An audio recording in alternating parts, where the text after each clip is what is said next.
AITA for not leaving my estate to my severely disabled brother. I 33 received a terminal diagnosis earlier this year. I've got a couple of years at best estimate to get everything in order before I won't have the cognitive ability to do so anymore. I've been working with a lawyer and an end-of-life care social worker to make sure everything will go as smoothly as possible and my wishes will be respected.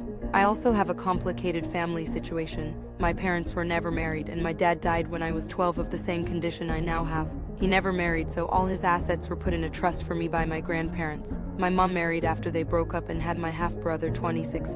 He is severely mentally disabled. He's a 7-year-old in a grown man's body, and even with all the resources they can get, he's very difficult to care for, and my mom and stepdad barely get by most of the time. They tried really hard to get legal control of my trust when I was living with them. But couldn't I help out some when things are really hard? But I feel like my mom treats me like an emergency fund rather than her daughter, and my stepdad has been bitter about the financial stuff. My dad was very successful and his family is well off since even before my dad died.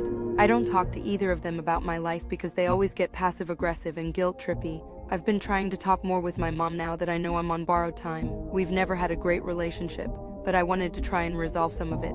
She's been much nicer to me and more concerned since the diagnosis, so I thought it was okay to open up a bit. I didn't want her to be blindsided or feel like she has to take on anything since I've appointed another family member to be my medical and financial POA.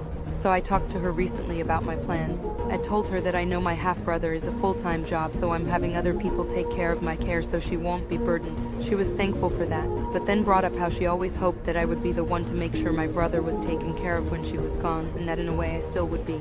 She would put whatever I leave behind into his care fund and would make sure he knows it's from his big sister. This is where I might be the I'm not leaving anything to my mom or brother. I don't have kids, but I have been the favorite auntie to my best friend's 2 children for their entire lives. They are the light of my life and I spend a lot of time with them. My Fef and I have been through a lot together. She and her husband have been the ones going with me to appointments and letting me crash in their spare room when I was too sick from meds to be home alone. Whatever is left over after I'm gone is going to the kids for college. I know it's money that could secure better care for my half-brother and take some of the load off my mom, but I feel like I want to help someone else now.